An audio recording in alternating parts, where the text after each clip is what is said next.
Session 5, Taking Charge of Your Life.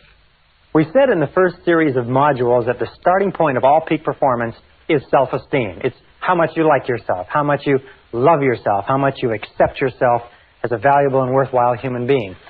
The second part of peak performance, I think the two key requirements, the second part is self-responsibility.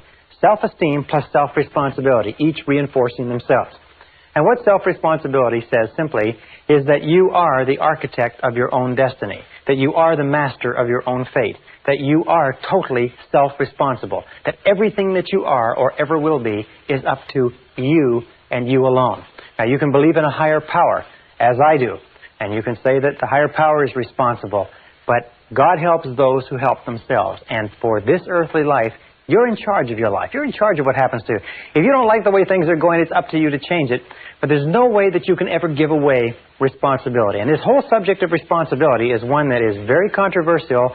And as you will see as we talk in this session, it's one that you have to understand with crystal clarity if you want to achieve your full potential as a human being. Now, we go over here. One of the things that we know is we start off as infants, if you like, when we're born. I'll just write I for infant. We start off as infants, and as we grow to become adults at the age of 18 years, we start off with zero responsibility. And as we grow toward becoming adults, we gain responsibility more and more, until by the time we become adults at the age of 18 years, if our parents have brought us up properly, if they have prepared us, if they've encouraged us to be self-reliant, if they've encouraged us to make our own decisions and think for ourselves and plan our own lives, at the age of 18 years, legally speaking, psychologically, morally, mentally, physically, and everything else, you are ready to take over your own life. Now, if your parents have not prepared you as an adult for total responsibility, it doesn't matter. At the age of 18, and from 18 onward, you are 100% responsible. For the rest of your life, you can never absolve yourself of responsibility. For the rest of your life, everything that happens to you is up to you, totally and without forgiveness. The slogan of the truly responsible person is, if it's to be, it's up to me. Which means, as Henry Ford said, never complain, never explain. Never complain, never explain. What that means is if you don't like the way things are, then it's up to you to change them. And if you're not willing to take steps to change them, then don't complain about them. Just simply accept them. Men who are men and women who are women don't complain about the difficulties of life. They just accept them as the difficulties of life, and they either do something about them or they don't say anything. So if it's to be, it's up to me. If it's to be, it's up to you. This is one of the hardest things to understand, because when we're children, at this stage, we're totally dependent. And being totally dependent, we develop, if you like, a habit pattern or a conditioned response, and we look for the reason that things happen outside of ourselves. As we become adults, if we're not careful, we will still retain this dependency, and we will long for what is called the pseudo-security of childhood. That time in childhood when someone took care of us. That time in childhood when we were fed and clothed and our home was taken care of and our school and everything. We didn't have to worry about a thing because they took care of it. As we grow up, we go off to school, and the people at school, they take care of things. And if we're not careful, we get into the work world, and then again it's they. It's always someone else outside of ourselves who is ultimately responsible for ourselves. One of the things which I'll talk about later is the whole idea of self-development. Most people, because they've been taken all their education in the public school system, think that it's up to them when they're adults to continue their education. If nobody comes along to continue it, they just simply don't do it.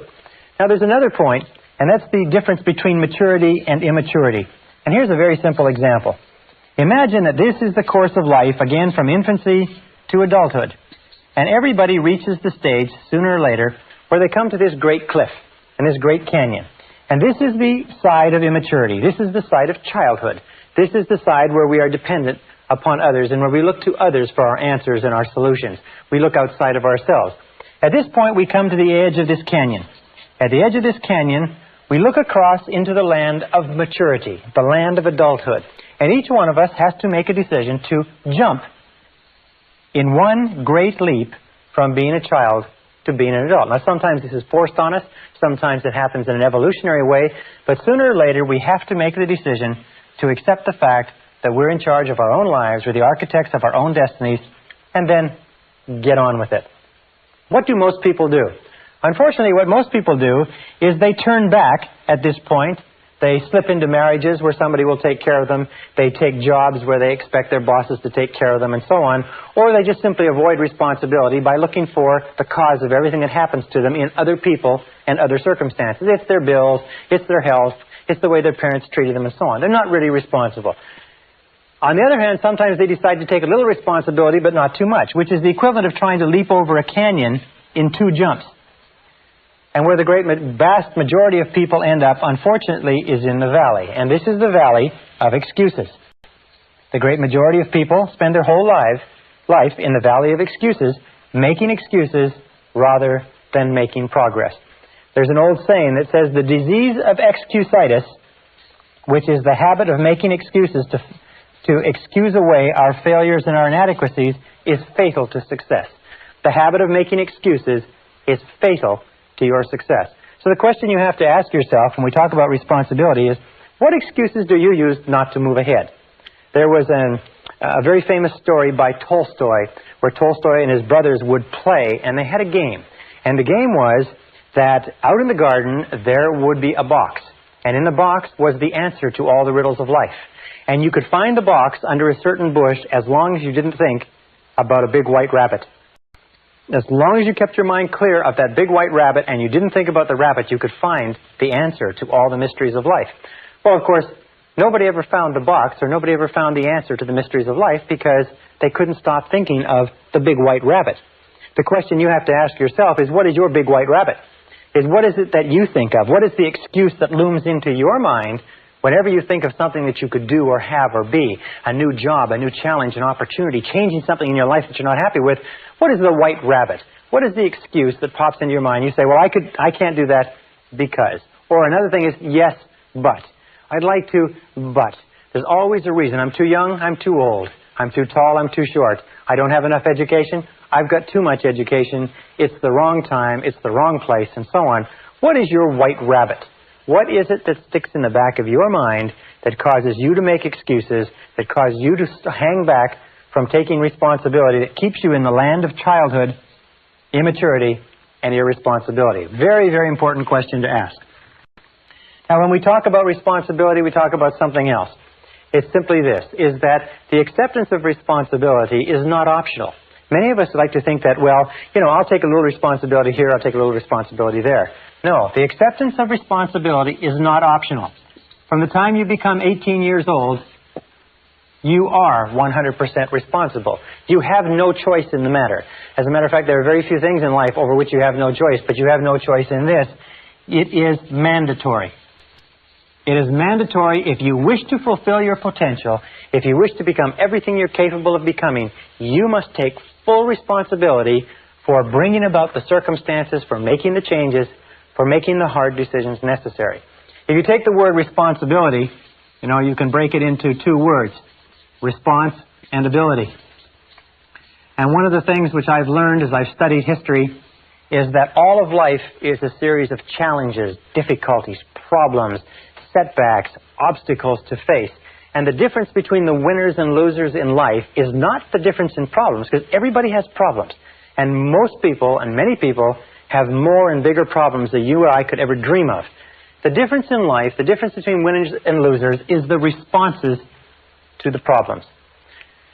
Many years ago, a man named Oswald Spengler wrote a book in which he talked about what he called the challenge-response theory. The challenge-response theory simply said that civilizations grow and decline to the degree to which they meet challenges effectively and respond effectively. A small society starts out small, and almost invariably it will be challenged by either an external enemy or nature or weather or something else. If the society responds in a positive and constructive way to the challenge, the society grows. As it grows, it triggers additional challenges, difficulties. If it responds to them effectively, it grows some more. Oswald Spengler studied the 21 great empires of human civilization and found that every single one followed this cycle. As long as the civilization continued to rise to the challenge, it continued to grow stronger and stronger. The reason why this analogy is so important is that we as human beings are exactly the same. We grow to the degree to which we respond effectively, to the degree to which we rise to the challenges without making excuses that life throws at us. And when we look at the great men and women of history, whether it's Albert Schweitzer or Winston Churchill or George Washington or Abraham Lincoln or Franklin Delano Roosevelt, we look at those great people, we find that they were always people that rose to the challenges of the time. If ever you wish to be capable of rising to great challenges, what you have to do is you have to start off on a daily basis rising to small challenges, which means no matter what happens, you accept the challenge, you accept the responsibility, you refuse to make excuses, and you go forward. Now, there's three areas in life, in our modern life, which you must be very, very aware of. The first area is the political area. If you look around you, you will find that there is a great drive toward the government doing it, the government being responsible. Make the government responsible. What people are doing is they want the government to be their parent. They want the government to protect them and take care of them. But as the more you vote for politicians to do things for you, the more you give politicians control. You see, you can never give away responsibility. You can only give away control. How do you give away control? You give away control in terms of voting for them to spend more of your money, regulate more of your businesses, tax away more of your income, and so on. The second area, so let me just finish this. The urge towards statism, collectivism, socialism, large government, and so on is all aimed at somehow making the government, that faceless bunch of bureaucrats, responsible for the challenges of our own lives. Now, the second area where this is prevalent is in the criminal justice system. In the criminal justice system, you will find that the one characteristic of all criminals is that they refuse to accept responsibility for their crime. It was always someone else or something else. It was always their childhood or the background or the other guys. That the way that people get out of the criminal justice system is they accept responsibility for the crimes they've committed. And they say, I did this. Nobody made me do it. I am responsible. And they stop going back to jail. The third area is in medicine. Today we know that almost all of our problems in medicine are psychological in origin, or we inflict things on ourselves. The average American or Canadian is about 10 to 20 pounds overweight. In medicine, we expect the doctor to be responsible. Just imagine how we would take, what kind of care you would take of yourself if you were on a desert island for life, with no doctors, no nurses, no hospitals, no medicine, no nothing, where you had nothing to fall back on. Very, very important point. So all around you in society, you're going to notice this clamor, this demand, I am not responsible. Make somebody else responsible. But this is the key. Remember, you are always free to choose. You are free to choose your responses. You are free to choose the quality of your emotional life. Do you know that you decide how you're going to feel by how you are going to respond? You decide when to get angry, when to be happy, when to be unhappy. You decide what your attitude is going to be when you get up in the morning. You decide the quality of your physical life. You're the one who decides what you eat, what you drink, what you don't eat and drink. You determine the quality of your financial life. You're the one who determines the quality and quantity of the work that you contribute. In every case, you're free to choose what you want. If you want things to be different, the starting point is to accept full, unqualified responsibility for your life. I first discovered this whole concept of responsibility when I was 21 years old. I was living in a little apartment. I was working on a construction job. It was 35 degrees below zero outside. I didn't have a car. I didn't have any money in the bank. My clothes were old. I had failed out of high school. And I looked around me in that cold winter in that little apartment with no future and not much of a past. And I said to myself, if ever I want anything to change, it's up to me. That's the time where I really got scared. It suddenly hit me right between the eyes that if I wanted my life to be different, it was up to me to make my life different. And if I can get only one point across to you in this simple segment, this little segment, is that the starting point of flying to the stars, the starting point of taking complete charge of your life, the starting point of great success and great achievement is to accept complete, unconditional responsibility. If it's to be, it's up to me. If it's to be, it's up to you.